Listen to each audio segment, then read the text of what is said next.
My cousin Nate has been in the Coast Guard for over 10 years. He is a serious and honest guy, very down to earth and not someone who believes in ghosts or makes up stories.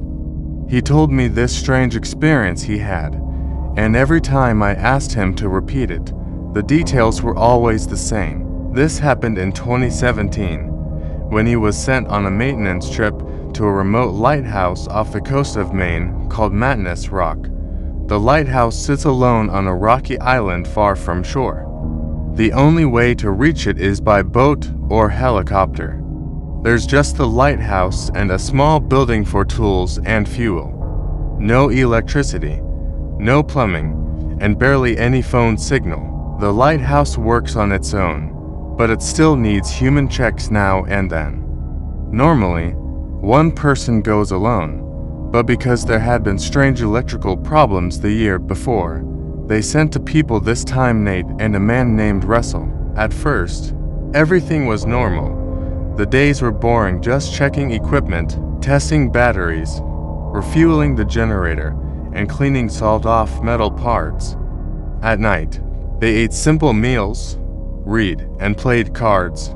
It was quiet and a little lonely, but nothing strange. But on the 4th night,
blocking the staircase at night with crates.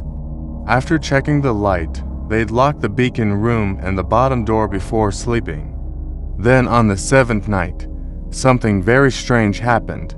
Nate heard Russell whispering, but he wasn't talking to him, he was speaking toward a corner of the room, saying strange things like someone was standing there. When Nate asked what he was saying, Russell looked confused and said he hadn't said anything. Later, Nate woke up again and saw Russell sitting at the window, staring at the rocks below. Russell said he thought he saw someone standing there, barely visible in the light, watching them, then vanishing when the light rotated. After that, things got worse. Russell started acting strange, not sleeping, barely talking, and staring out the window all day. He kept talking about noises in the walls and voices in the stairwell. On the 9th night, both of them clearly heard footsteps coming down the stairs from the beacon room, slow and steady. Neither of them had gone up there. They stood frozen. The footsteps stopped, but the silence that followed was even scarier. That night, they blocked the door with a dresser and slept with knives under their pillows. On the 11th night, the beacon stopped again. But this time, the beacon room door was wide open. Not just unlocked, wide open, as if someone had kicked it in. The wind was rushing through, and when they entered the room, the beacon bulb had been unscrewed and was sitting in the middle of the floor. That bulb is huge and takes effort to move. Then Nate felt something cold touch his back. He spun around, but nothing was there. Russell, pale and shaking, pointed at the wall and said he saw a hand come out of the bricks. They ran back down and locked themselves in the room.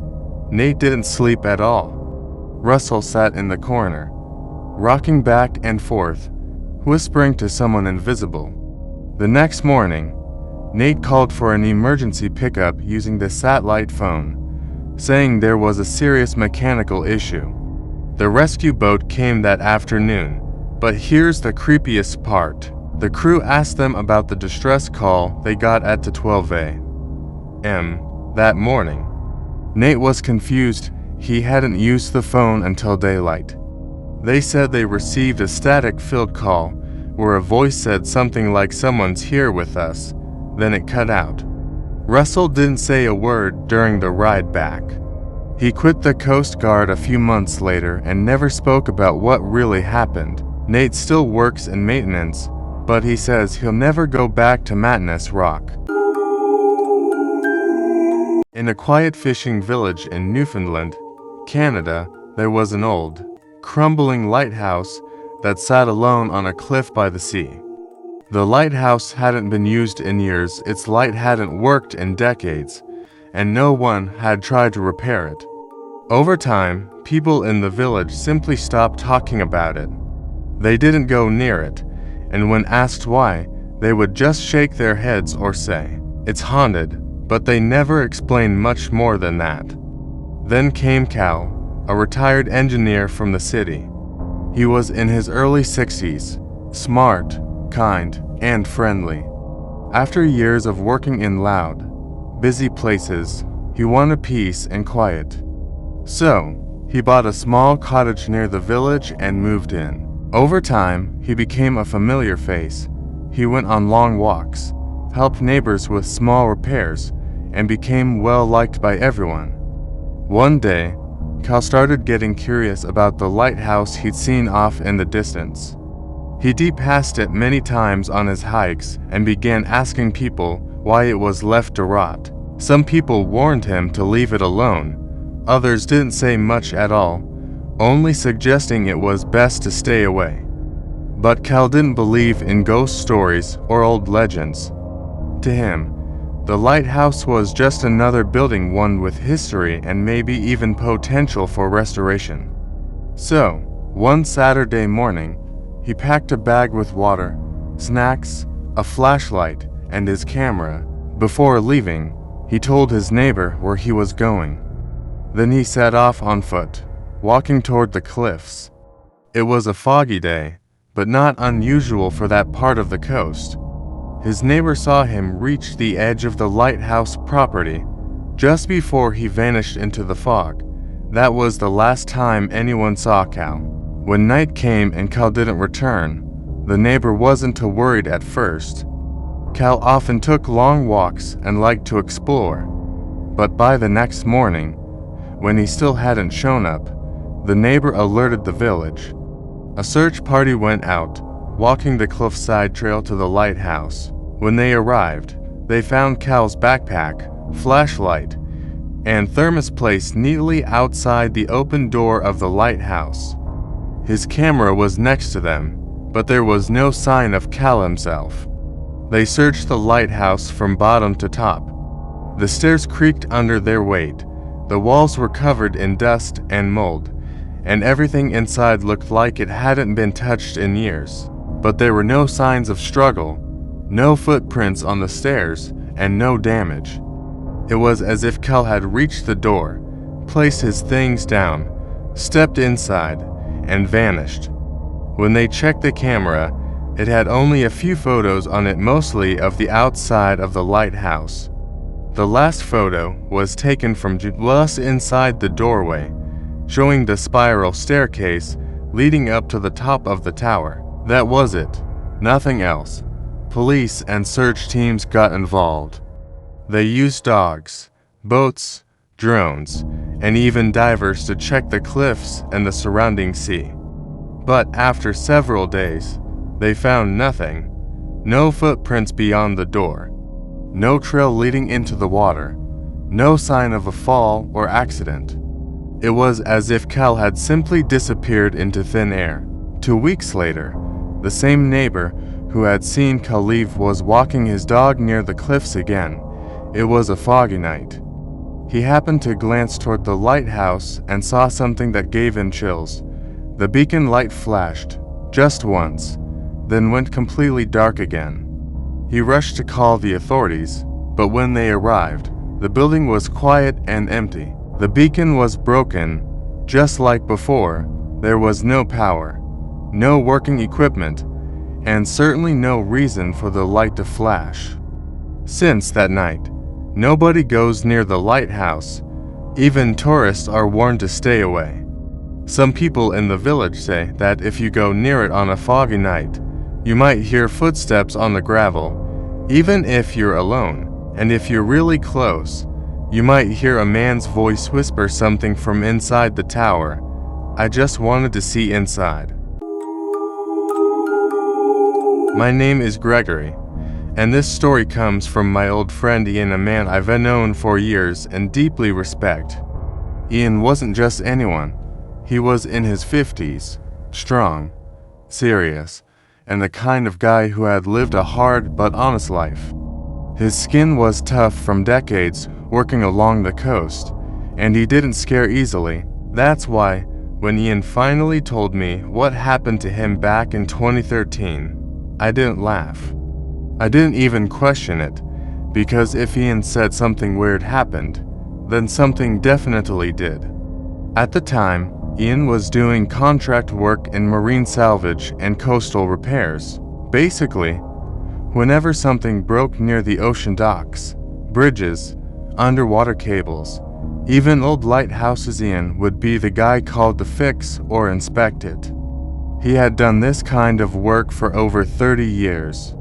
He'd been a diver, a ship technician, even worked with the government on secret inspections. Nothing surprised him anymore until this job. It happened on a remote, rocky island off the coast of Washington State. A small county there owned an old decommissioned lighthouse, which hadn't been used in years. Developers wanted to tear it down. Historians wanted to save it. But no one knew if it was even safe to walk inside, let alone restore, so they hired Ian to go inspect it. The job was simple. Spend a few days on the island, check the lighthouse inside and out, and decide if it was safe. Ian packed light, just some food, a sleeping bag, tools, and a marine radio. He'd be dropped off Monday morning and picked up Thursday afternoon. When Ian first arrived, the place was cold and silent. The island was small, be 300 feet wide, with nothing but the tall, crumbling lighthouse, a generator shed, and rusty scaffolding. No docks, no power lines, no trees, just wind, salt, and stone. The first day went smoothly. He inspected the lighthouse like he'd done dozens of times before. The spiral stairs were still stable, the walls were cracked but standing, and the top room where the beacon once sat was dusty and lifeless. The floorboards creaked, and everything smelled like mold and rust. He laid his sleeping bag on the ground floor near the generator, where it was warmer and more sheltered from the wind. But as the sun went down, something felt off. Not dangerous, just strange. It was too quiet. No birds, no bugs, not even waves crashing against the rocks. Just wind, soft and steady. That night, he slept restlessly. The next morning, the fog rolled in, thick and blinding. Ian looked out the window and could barely see more than 5 feet. It wasn't normal fog, it was so dense it looked almost solid, like you could reach out and touch it. He went back to his inspection, climbing the stairs to check the upper levels.